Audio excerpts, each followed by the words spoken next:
태도에 대한 앞으로 시리즈를 지난주에 방향을 말씀을 드렸는데요. 먼저 우리의 마음과 생각이 변해야지만 쉽게 말하면 운동도 할 수 있고 건강관리도 할 수 있고 모든 이런 시작이 우리 마음의 변화로부터 시작된다는 것입니다. 지금까지 방법으로 안 됐으면 앞으로 똑같은 방법을 써서는 변화는 경험할 수 없다는 것이죠. 그런데 우리의 마음을 가로막고 있는 가장 큰 장애물 중 하나가 뭐냐면 자기를 속이는 거짓말입니다. 이 거짓말 속에 있을 때 우리는 나 자신이 아닌 하나님이 우리를 지으실 때 우리 아무개는 이렇게 해서 정말 이렇게 풍성한 삶을 살도록 지었다, 이렇게 우리를 세상에 보내주셨는데 우리는 그걸 받아들이질 않는 거예요. 그래서 나를 하나님이 보는 관점, 이게 바로 아이덴티티죠. 하나님이 보시는 나의 진짜 나, 그것과 내가 나를 바라보는 그림이 너무나 다르다는 것입니다. 내가 나를 보는 건 셀프 이미지입니다.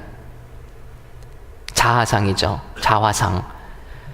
이것이 틀려버리면 하나님이 우리를 얼마나 좋은 곳으로 풍성한 삶으로 인도하고 싶으셔도 우리는 우리 자화상 때문에 무너진다는 것입니다. 영어로 이런 표현이 있는데 굉장히 좋은 표현인 것 같아요. You are not what you think you are, but you think about you are. 그런 말이 있습니다. 한국말로 잘 해석을 할 수 있는지 모르겠는데, 당신이 생각하는 사람은 당신이 아니고 당신에 대해 생각하는 그것이 당신입니다. 그 말이 그 말 같은데, 그러니까 진짜 나는 누구냐면 내가 나를 어떻게 생각하고 있느냐가 나라는 거예요. 그런데 정말 트루 아이덴티티는 그것과 많이 다르다는 거예요. 예를 들면 우리 이스라엘 백성 가나안 땅 앞에 가지 않습니까? 정탐꾼을 보냈어요. 그런데 돌아와서 10명이 하는 말이, 와, 거기 거인들이 있는데요, 우리는 그 사람들에 비하면은 메뚜기입니다. 뭐예요? 하나님의 백성이에요. 여호수아와 갈렙은 그렇지 않아요. 그런데 나머지 10명에게 자기의 자화상, 셀프 이미지는 뭐냐면 우리는 메뚜기예요, 메뚜기. 그러니까 하나님께서는 이 백성을 다 가나안 땅을 차지하게 하시고 싶은데, 하나님의 백성, 승리하는 백성, 차지할 백성, 능력 있는 백성, 하나님이 선택한 백성인데 이 사람들의 자화상은 우리는 메뚜기에 불과하다는 거예요. 하나님께서 아무리 좋은 것을 예배해 주셨어도 우리의 생각이 어느 거짓말 속에 꽉 묶여 있어 버리면 우리는 하나님의 축복을, 풍성한 삶을 받을 수가 없다는 것입니다. 이것이 바로 거짓말입니다. 이 세상 마귀는 누굽니까? 거짓의 아비라고 그랬습니다. 그래서 마귀가 우리 성도들을 공격하는 방법은 다른 말이 아니라 어려서부터 어떤 사건을 겪게 하는 거예요. 사건을 겪게 해서 우리를 그 거짓말 속에 확 생각과 상상력과 모든 것을 가두어 버리는 것입니다. 그렇기 때문에 우리의 어떤 모습으로든 변화를 받고, 마귀는 제일 싫어하죠. 건강을 해진다든지, 우리가 해방된다든지, 중독에서 해방된다든지, 하나님의 영광을 돌리는 사람으로 변화되기 위해서는 제일 먼저 환경을 변화시켜주는 것이 아니라 우리 안에 속사람이 새롭게 된다는 것입니다. 이 속사람이 새롭게 되기 위해서는 우리를 둘러싸고 있는 거짓말을 깨뜨려야 되는데, 그 거짓말을 깨뜨리는 법은 무엇이냐? 진실이 들어야 된다는 거예요. 진리가 선포되어야 된다는 것입니다. 그래서 오늘 예수님의 말씀이 진리를 알지니 진리가 너희를 자유케 하리라. 너에게는 진리가 필요하다는 것입니다. 오늘 예배소 3장 말씀에 보면은 사랑하는 예배소 교인들을 위해서 바울이 기도하는데 뭐 기도하죠? 환경 바꿔달라고 기도하지 않아요. 병 고쳐주세요, 승진시켜주세요, 이것저것 잘 되게 해주세요, 그러면 성도들이 행복해지겠습니다, 이렇게 기도하지 않습니다. 뭐예요? 철저히 오늘 말씀을 좀 비춰주시면요, 아버지 앞에 내가 무릎을 꿇고 비노니 그의 성령으로 말미암아 너희 속사람을 능력으로 강건하게 하시오며. 핵심은 속사람이에요. 내 안에 있는 속사람이 무엇을 믿느냐, 무슨 생각을 하느냐가 중요하다는 것입니다. 성령으로 속사람을 능력으로 강건케 하시고 믿음으로 말미암아 그리스도께서 너희 마음에 계시게 하옵시고 너희가 사랑 가운데서 뿌리가 박히고 터가 굳어져서 사랑 안에 거하게 되는 우리 중심이. 그 이유는 제가 설명드리겠습니다. 능히 모든 성도와 함께, 자 여기 공동체가 나오죠. 한 사람 한 사람만 예수 그리스도와 관계 맺는 게 아니라 너희 모든 공동체 성도와 함께, 그러므로 건강한 삶의 요새는 공동체가 꼭 필요합니다. 그리고 여기 나오죠. 지식에 넘치는 그리스도의 사랑을 알고 그 너비와 길이와 높이와 깊이가 어떠함을 깨달아 하나님의 충만하신 것으로 너에게 충만하게 하시기를 구하노라. 즉 지식적으로 들어와야 된다는 거예요. 우리를 속이고 있는 모든 거짓말들을 깨뜨리는 하나님의 그리스도를 통한 우리를 향한 사랑이 우리 가운데 지식으로 들어와야 된다는 것입니다. 이걸 위해서 기도하겠다는 거예요. 그러면 우리를 둘러싼 거짓말이 얼마나 문제가 되느냐는 것이죠. 제가 지난주에 소개했던 다니엘 플랜의 그 수많은 거짓말이, 심지어는 예를 들어 우리가 운동을 하기 전에 우리를 괴롭히고 우리를 못하게 콱 막고 있다는 거예요. 변화를 방해하고 있다는 거예요. 근데 거기에 어떤 거짓말의 유형이 있는지를 분석을 했는데 참 역시 리고렌 목사님은 이 분석에 참 탁월하세요. 어떤 거짓말이냐? 첫 번째, 한번 나는 어떤 유형에 속하는지 한번 보시기 바랍니다. 첫 번째, 과잉 일반화 거짓말이 있다는 거예요. 그건 뭐냐면 항상, 절대, 매번, 모두 이런 말을 쓰는 게 거짓말이라는 거예요. 나에 대해서 변화를 방해하는. 예를 들어 나는 항상 뚱뚱했어. 그러니까 변화를 원치 않는다는 거예요. 절대 변하지 않는다. 소용없다는 거예요. 근데 항상이란 말을 쓰죠. 항상 아니거든요. 그런데 자기를 그렇게 믿는 거예요. 몸에 좋은 음식은 모두 나에게 맞지 않아요. 거짓말이거든요. 그런데 모두라는 단어를 쓴 거예요. 과거에 어떤 예를 들어 성적인 아픔이 있게 되면은 이 거짓말에 빠져들게 되죠. 세상의 모든 남자는 믿을 게 못돼. 이건 진실인가요? 그래서 또 예를 들어 아주 매력 있고 아주 건강한 여성이라 할지라도 어떤 사건을 경험해요. 사건을 경험하면, 아픈 사건을 경험하면, 자, 그 사건은 사건에서 끝나지가 않습니다. 마귀는 우리 인생의 어떤 사건을 통해서 거짓말을 심어놓는 거예요. 너는 결코 행복한 가정을 꾸릴 수 없어. 남자들은 널 이용하고 버릴 거야. 이런 거짓말들을 자기가 속고 있다는 거예요. 이것부터 깨주는 것이 모든 변화와 모든 건강, 모든 하나님의 풍요한 삶의 치유의 시작이 된다는 것입니다. 그래서 어떤 사람이 이렇게 과잉 일반화, 모든, 지금까지 그랬고 앞으로 모두 다 절대 안 돼, 사람은 절대 안 바뀌어, 이런 말들이죠. 진리가 아닙니다. 두 번째는 부정적인 느낌. 난 안 될 것 같아. I feel like. 하나님이 날 버리신 것 같아. 아니요. 하나님 절대 안 그런데 자기 느낌으로 그거를 진리를 화해버린다는 것입니다. 여러분, 이런 게 얼마나 많은지 몰라요? 세 번째, 미래 예측형이에요. 그래서 이런 분들은 너무 내 습관이 오래돼서 고칠 수 없어. 앞으로도 변화가 안 될 거라는 거예요. 자기가 확신하는 거예요. 또 이런 분들도 있죠. 난 운동하면 꼭 다쳐. 나는 다친다는 거예요. 운동하지 않는 거예요. 아무도 나와 함께 하지 않을 거야. 나는 사랑받지 못할 거야. 이런 거짓말들에 우리가 노출되어 있다는 거예요. 또 마지막으로 네 번째는 탓하기. 이것도 교묘한 거짓말이에요. 모든 걸 다 내가 변할 수 있는 게 아니라 다른 사람의 문제로 돌린다는 거예요. 그래서 내 변화는 거부한다. 예를 들면 내 몸매가 망가진 건 다 네 탓이야. 내가 운동하자고 할 때 함께 하지 않았으니까. 어디 이런 말이 있습니까? 근데 이런 사람도 있다는 거예요. 또 이런 사람도 있어.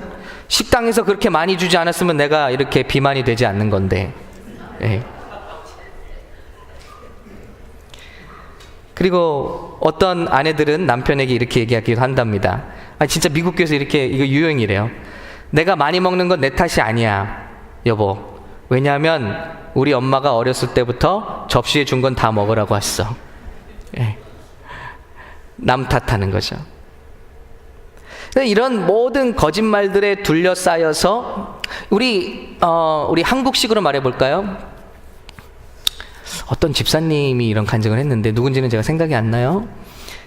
어렸을 때부터 자기를 얽어맨 게 하나 있다. 그게 뭐냐면 선생님이 통지표를 가정 통지표 보내잖아요. 거기에 선생님의 평가 쓰잖아요. 근데 거기에 이 아이는 이해력이 떨어집니다 라고 썼다는 거예요. 여러분, 이것은 일어난 사건입니다. 그런데 사건이 있으면 그냥 그 사건으로 끝나면 되는데 여기에 우리가 이걸 받아들이면서 거짓말을 내 안에 인식을 시킵니다. 그게 뭐냐면 나는 공부는 안 되겠군. 나는 실패자야. 나는 공부할 필요가 없겠다. 그래서 시도조차 하지 않게 되는 것입니다. 여러분, 이게 얼마나 무서운 일인지 모릅니다. 거짓말이라는 것이. 이 거짓말이 이분에게서 치유될 수 있는 유일한 방법은 진실이 들어와야 돼요. 그게 뭐냐면 선생님이 편지 보내는 거죠. 아이 성적표가 바뀌었습니다. 그거밖에는 그 아이를 치유하지 못하는, 진실이 들어와야 돼요. 진실이. 그렇기 때문에 오늘 찰스 스윈돌 목사님도 이렇게 말했습니다. 인생이란 10%만 나에게 일어나는 일이고 나머지 90%는 이에 대한 나의 반응이다. 실제로 우리가 경험하는 아픔들, 사건들은 우리가 생각하는 것보다 많지 않아요. 크지 않아요. 그런데 혹은 많은 사람이 겪는 일반 과정 중에 하나일 수도 있어요. 10%, 내 인생의 실제적인 팩트, 어떤 이벤트들은 10%에 불과하다는 거예요. 그런데 이것을 자기가 해석하면서 만들어내는 인생이 90%라는 거예요. 전 전적으로 공감합니다. 이스라엘 백성에게 아직 아낙 자손이 쳐들어오지 않았어요. 일어나지 않았어요. 그냥 팩트는 그 사람들이 크고 무섭다는 것입니다. 우리들에 비하면 그 사람들은 장수라는 것입니다. 이건 팩트예요. 그런데 이스라엘 사람들이 정말 죽은 이유는 뭐냐면 그 팩트 때문에 죽은 거예요. 저들이 맞아 죽었나요? 그 크다고 그 사람들에게 맞아 죽었나요? 아니요. 질의 겁을 먹고 90%의 환상을 만들어냈어요. 그건 뭐냐면 우리는 메뚜기다. 누가 줬나요?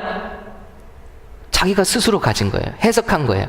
어떤 10%의 팩트를 가지고 90%의 망할 상상력을 가졌다는 거예요.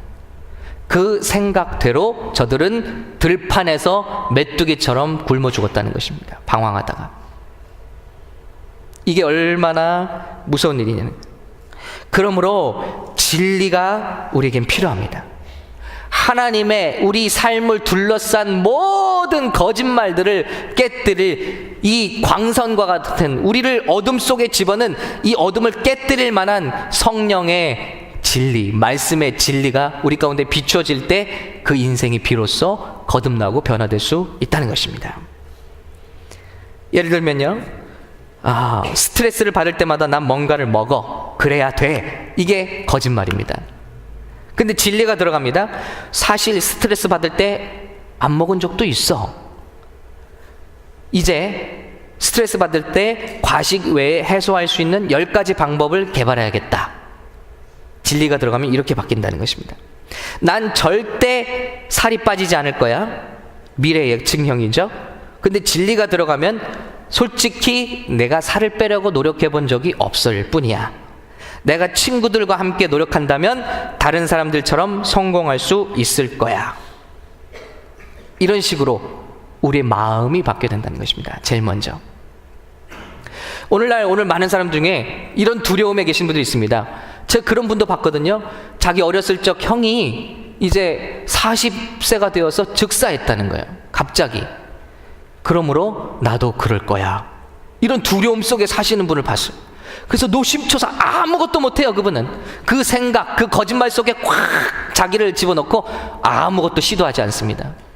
죽을 날만 기다리시는 분 같아요. 여러분, 이런 내용이 얼마나 많냐. 우리 집안에 대대로 이런 병이 있어. 그래서 나도 그 병에 걸릴 거야. 누가 준 거짓말입니까? 내가 만들어내고 사단이 심어놓은 거짓말이라는 것입니다.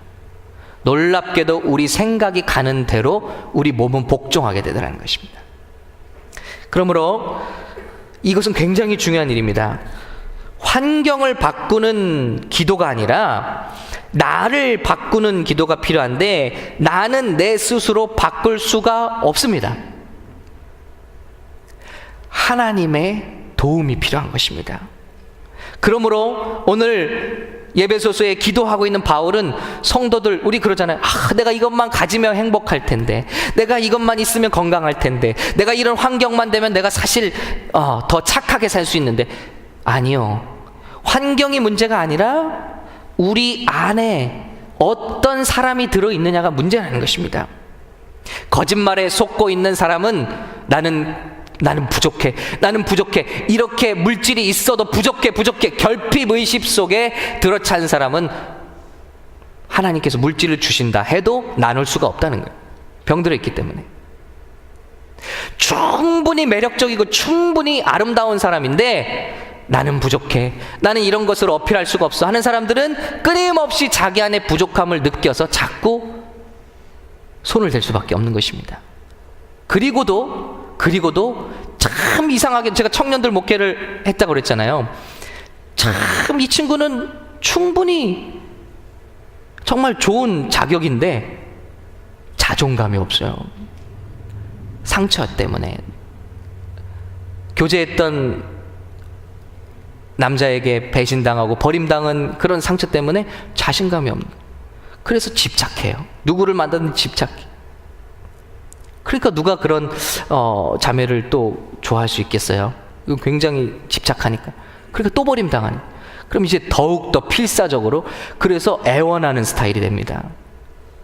굉장히 많은 영역에 있어서 우리 삶을 거짓말이 우리를 꽉 쥐어주고 있다는 것입니다. 이 사회는 그걸 해결하지 못해요. 요즘에 보시기 바랍니다. 학교에 총기 사고 나니까 뭐라 그러죠? 야, 그러면 이제 선생님들 총을 주자. 한번 상상해 보세요. 선생님들이 총 차고 여기 수업하는 거예요. 무슨 일제시대도 아니고. 인종차별이 하니까 인종차별하는 사람 더 강력하게 벌 주자. 성희롱하면 성희롱 처벌을 강화하자. 자살하면 자살 프로그램 만들자. 다 양약적인 접근이죠. 콧물 나면 콧물을 없애, 기침하면 기침을 없애. 여기에 증상만 없애는 거죠. 중요한 그 근본을 터치하지 못하고 있다는 것입니다. 여러분, 인종차별한다고, 처벌한다고 인종차별하는 마음이 없어지나요? 눌릴 뿐이죠. 이 마음을 변화시키는 것은 하나님의 진리밖에 없다는 것입니다. 하나님의 말씀밖에 없다는 것입니다. 그렇기 때문에 사도 바울이 환경을 변화시켜 주세요, 복 주세요, 이들을 건강 주세요 기도하는 것이 아니라 아버지 앞에 간절히 기도하오니 성령으로 속사람을 강건하게 하시고 말씀으로 지식에 넘치는 그리스도의 사랑을 깨닫게 해주십시오. 사람이 사랑을 받으면 감동되고 변화됩니다.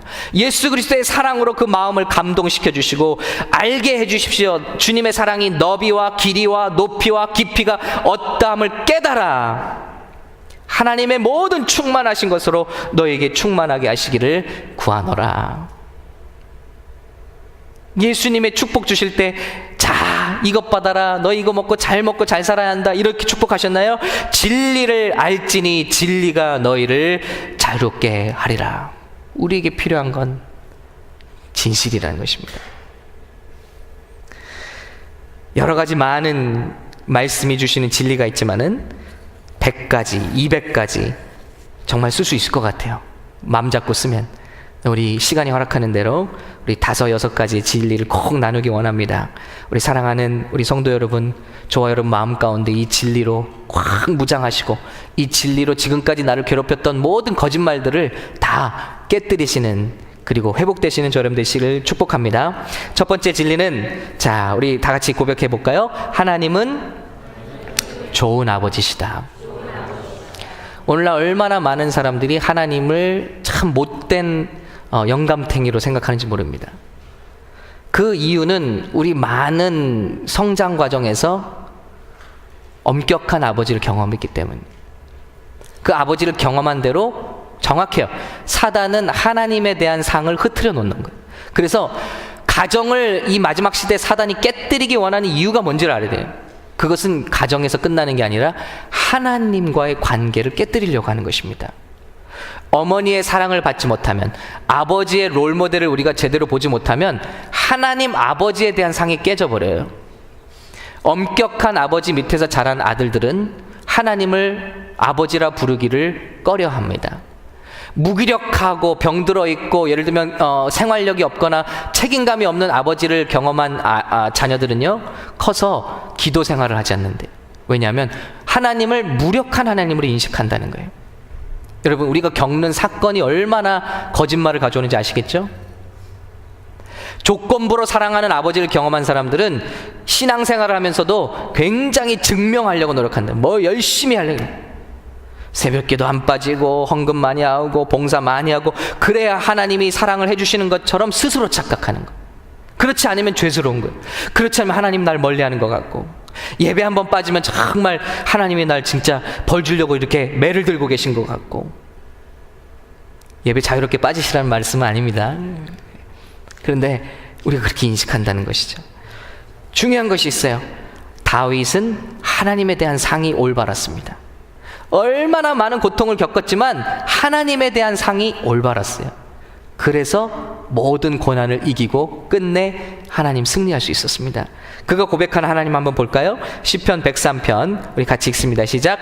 내 영혼아 여호와를 송축하며 그 모든 은택을 잊지 말지어다. 저가 내 모든 죄악을 사하시며 내 모든 병을 고치시며 내 생명을 파멸에서 구속하시고 인자와 긍휼로 관을 씌우시며 좋은 것으로 내 소원을 만족케 하사 내 청춘으로 독수리같이 새롭게 하시는도다. 아멘.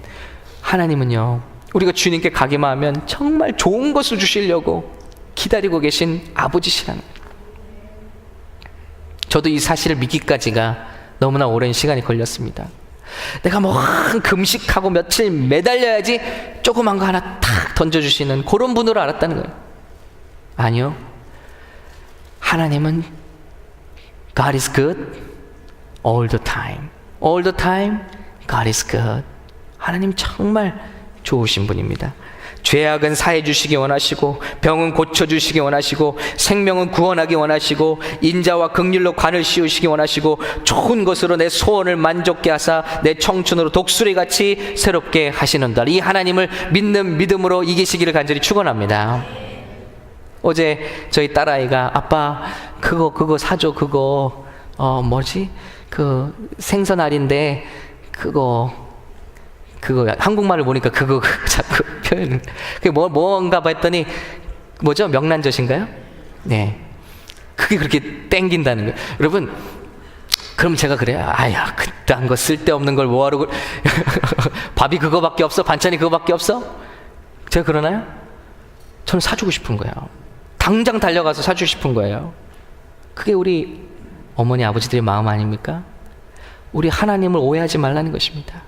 내가 인생에 어쩌다가 참 육신의 아버지, 육신의 어머니를 잘못 만났었다 할지라도, 그래서 사랑과 충분한 애착을 경험하지 못했다 할지라도 하나님은 그렇지 않다는 거예요. 다윗의 고백처럼 내 부모는 나를 버렸을지라도 내 주님은 나를 영접하시리니. 다윗은 이 믿음이 있습니다. 여러분, 사단이 아무리 거봐라, 부모도 너를 버렸는데 네 인생 쓸모없지 않냐, 하나님이 너를 귀하게 볼 것 같으냐, 이런 거짓말들을 다 물리치시기를 축원합니다. 두 번째 진리는 하나님은 나를 포기하지 않으신다는 것입니다. 또 말씀 나눌까? 하나님은 당신을 포기하지 않습니다. 옆에 분들에게, 우리 신앙생활 잘 하다가 뭐 잘못하면 하나님이 우리 버리시는 걸로 생각합니다. 그렇지 않다는 것입니다. 로마서 8장 1절, 다음 슬라이드입니다. 다다음.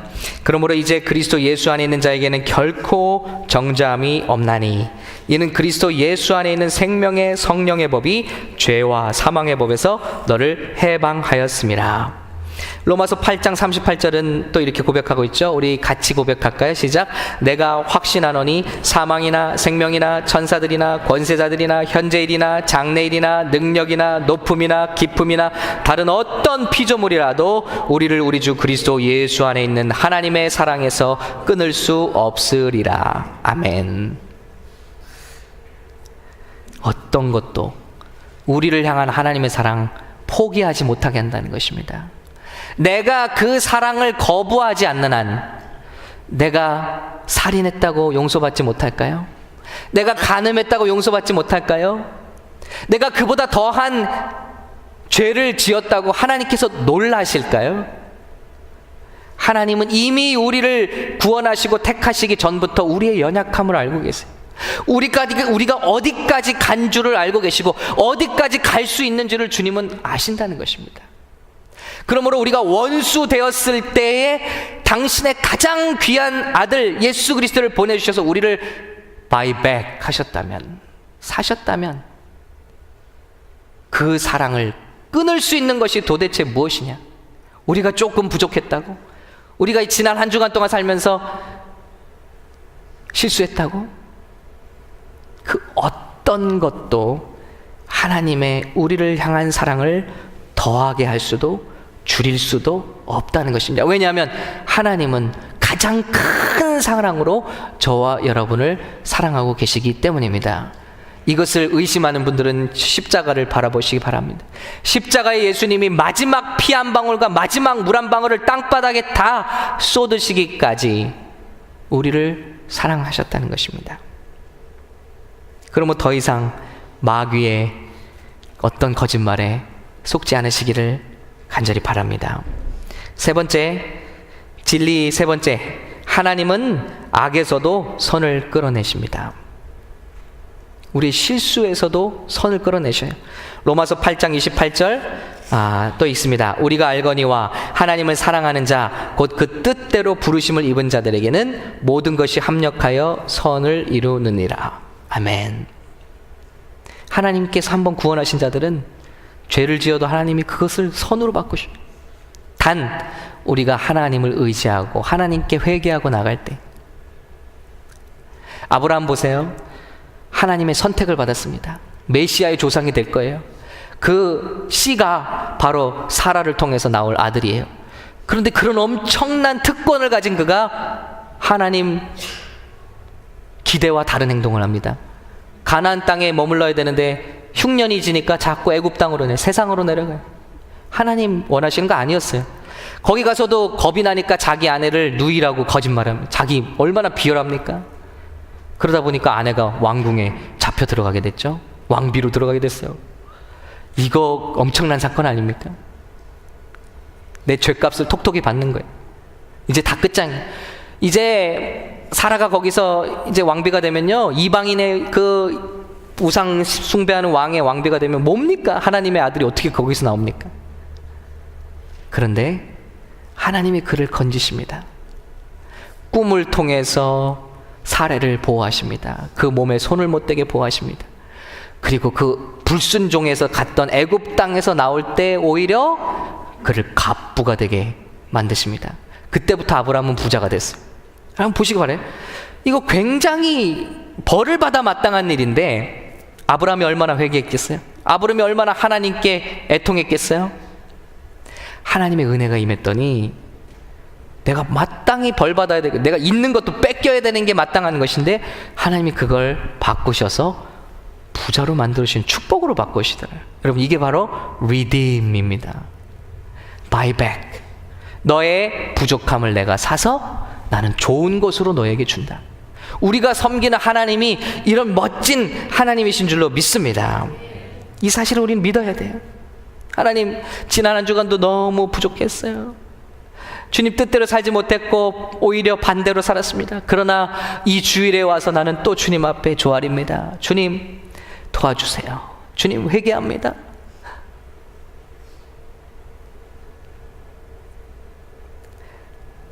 하나님께서는 어떤 멋들어진 예배나 제사가 아니라 그 상한 심령과 정직한 심령을 사랑하시고, 그래서 이 고백을 할 수 있는 자에게 하나님께서 리디머가 되어 주신다는 것입니다.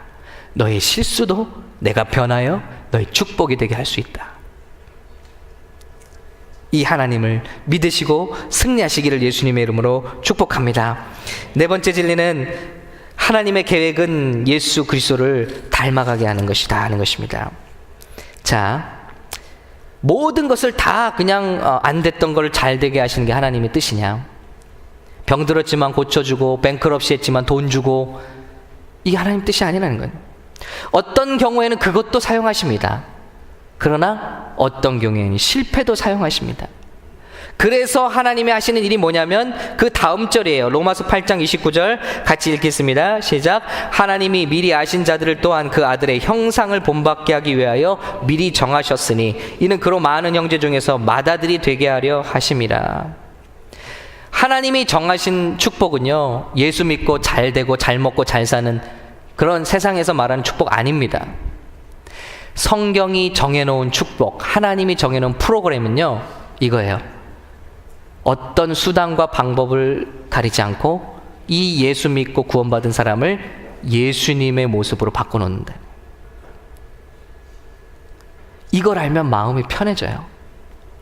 거짓말을 들었으면 우리는 분노합니다. 왜 예수를 이렇게 믿었는데 복이 안 오냐? 왜 그렇게 기도를 열심히 했는데 왜 응답이 안 오냐? 내가 얼마나 헌신했는데 왜 돌아오는 게 없냐? 거짓말을 믿었기 때문이에요. 그러나 진리를 믿으면 진리가 우리를 자유케 합니다. 성공도 있어요. 실패도 있습니다. 그것을 통해서 하나님이 만드시는 것은 우리로 하여금 배우게 하시는 것이지, 무조건 실패를 성공으로 만드시는 게 하나님 하시는 일도 책임도 아니라는 것입니다. 하나님은 어떤 일을 경험하든지 우리가 배우고 변화되어 가장 아름다운 모습, 이 세상에서 가장 아름다운 모습, 그분이 바로 예수님의 모습으로 저와 여러분을 바꾸어 가시기 원하신다는 것입니다. 그러면 자유가 와요. 실패해도 여기서 배울 게 있기 때문에. 그렇기 때문에 로마서 5장 3절에 사도 바울이 고백하는 것입니다. 다만 이뿐 아니라 우리가 환난 중에도 즐거워해요. 환난 중에도 즐거워해요. 왜냐하면 성공만이 하나님이 쓰시는 방법이 아니니까. 환난은 인내를 만들어내고 인내는 연단을 만들어내고 연단은 소망을 이루는 줄을 알미로다. 영어 성경에는 연단이 character, 바로 성품을 만들어낸다고 되어 있습니다. 그러니까 어떤 일이 닥쳐도 감사하고 어떤 일이 닥쳐도 나는 즐거워할 수 있는, 내 즐거움을 빼앗기지 않는다는 것입니다. 이 진리 안에 거하는 것이 얼마나 자족의 마음, 감사의 마음, 행복한 마음이죠. 이 글을 쓰는 바울에게 어디 불행이 보입니까? 옥중서신을 보시기 바랍니다. 거기에 어디 바울의 불행이 보입니까? 내가 옥에 갇혀서 정말 죽겠다, 빨리 나가고 싶어, 왜 하나님 응답 안 하시는지? 아니요, 거기 엄청난 여유가 보입니다. 가장 많은 기뻐하라는 단어가 나오는 소신들이 바로 옥중서신입니다. 기쁨 속에 거하고 있는 것입니다. 그러면서 보너스가 있잖아요.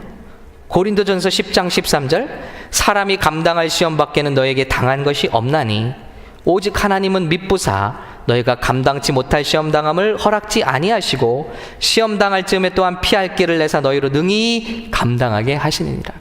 하나님의 프로그램이 있어요. 이 프로그램은 이 아이를 집어넣어서 예수님과 같은 모습으로 바꾸시는 것입니다. 그런데 그 프로그램에 하나 개런티가 있어요. 보장된 게 있어요. 그건 뭐냐면 네가 감당할 못할 프로그램은 안 줘 입니다. 그런 시험은 없어. 여러분, 이미 예정된 길을 걸어가고 있는 거예요. 물론 그 일을 당하면 얼마나 괴롭고 힘든지 몰라요. 그러나 하나님의 말씀에 이 시험에는 목적이 있고 끝이 있고, 그리고 그 방법에도 너희가 감당하지 못할 것을 주지 않는다. 우리가 하나님을 의지하면 반드시 이길 수 있고 견딜 수 있고 헤쳐나갈 수 있고 변화받을 수 있다는 것을 믿습니다. 이 사실 아는 것이 얼마나 우리를 치유하는, 암에 걸렸어도 하나님 고쳐주시기를 간절히 원합니다. 그러나 고쳐주시지 않는다 해도 이것을 통해서 하나님의 형상, 예수님의 형상을 배울 수 있다면 감사합니다. 제가 그런 고백을 들었거든요. 30대에 암에 걸린 아내를 둔 분의 이야기를 들었어요. 그런데 그분은 그 수많은 기도대로 살아나지 못했어요. 그런데 그분을 통해서 예수 그리스도를 봤대요. 간호하던 자신도, 간호하던 시아버지도 다 유교 집안, 아주 유교가 그 분명한 집안, 조상 섬기를, 그 집안의 그 시아버지조차도 그 투병하는 모습 속에 나타나는 예수 그리스도의 인격을 통해서 예수님을 영접했다는 것.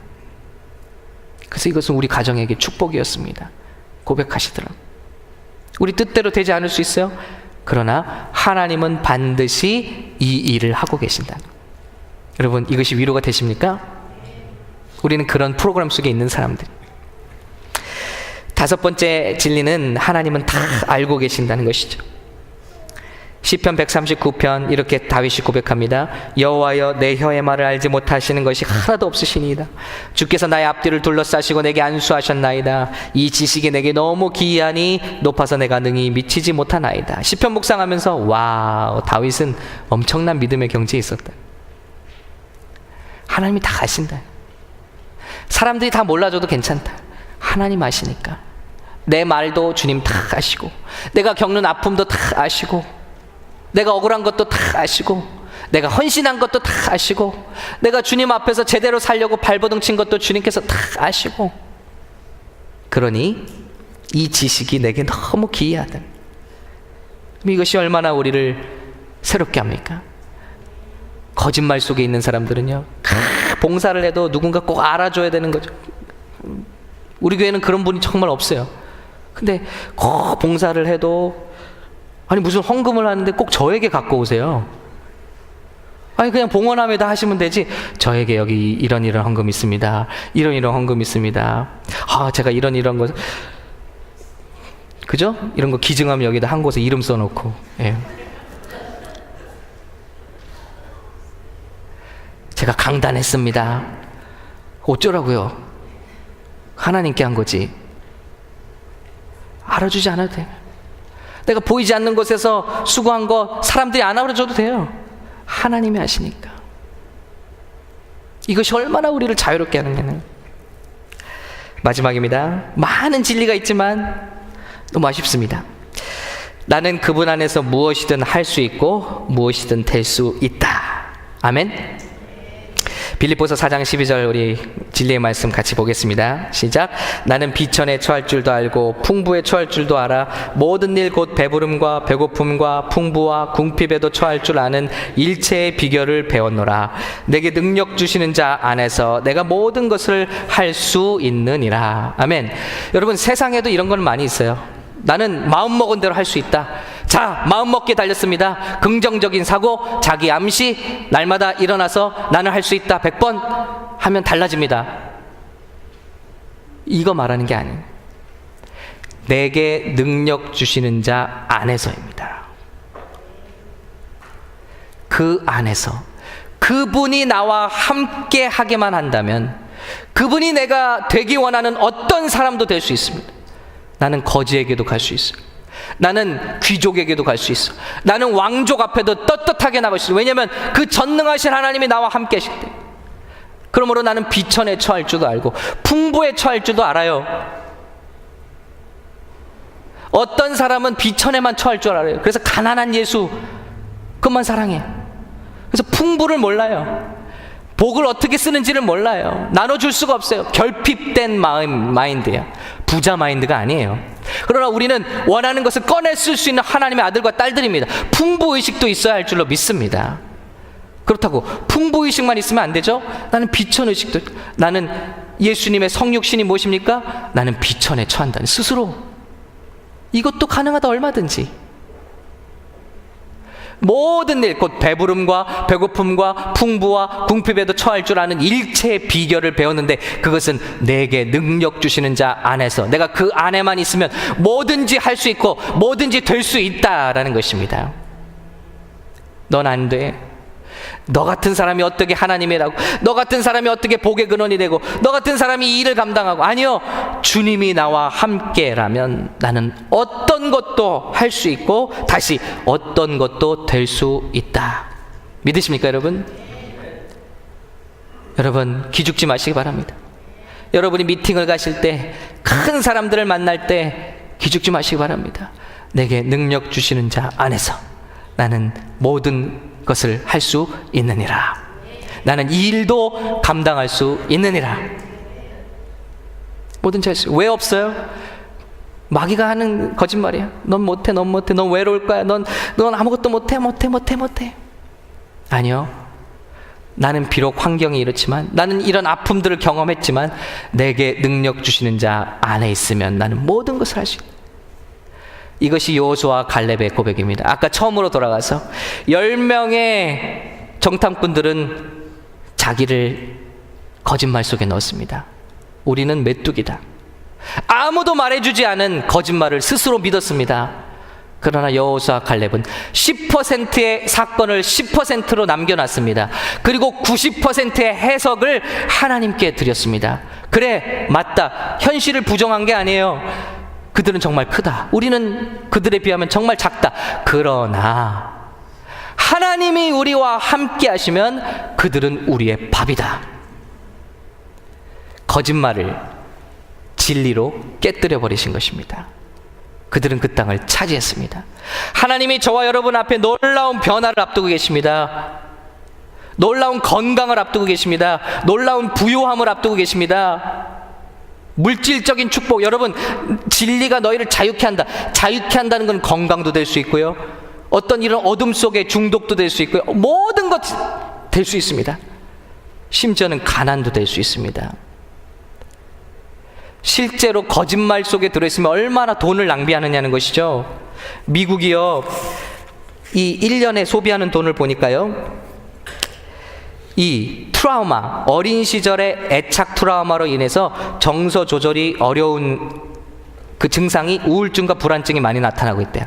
그래서 최근 타임지의 발표에 따르면 우울증으로 인한 미국의 연간 경제 손실액이 25조 원이 넘는다.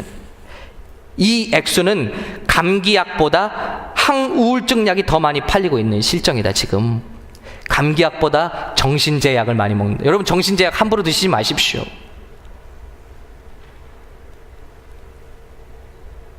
25조. 여러분, 그러니까 사람이 어떤 거짓말에 씌이면요, 엉뚱한 짓을 해서 돈을 다 거기다 날려버려요.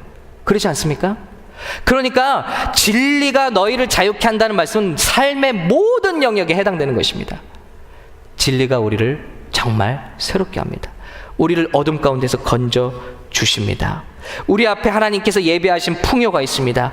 풍성한 삶이 있습니다. 건강이 있습니다. 아름다운 관계, 아름다운 부부관계, 아름다운 진로, 우리가 배울 수 있는 길들, 모든 것들을 우리 청년들 생각해 보시게요. 나는 이미 늦게 와서, 이 미국에 늦게 와서 아무것도 못, 그게 거짓말이라고 해요. 내게 능력 주신 자 안에서 나는 모든 것을 다시 시작할 수 있습니다. 아멘. 뭐든지 될 수 있고, 뭐든지 배울 수 있고, 뭐든지 할 수 있어요. 하나님이 우리 앞에 이 모든 것을 두셨는데 우리가 믿지 않는다. 이 모든 비진리가 하나님의 말씀으로 깨어지고 하나님의 통치가 저와 여러분 삶 가운데 일어서서 이 아름다운 변화들이 저 여러분 가운데 시작되시기를 예수님의 이름으로 축원합니다.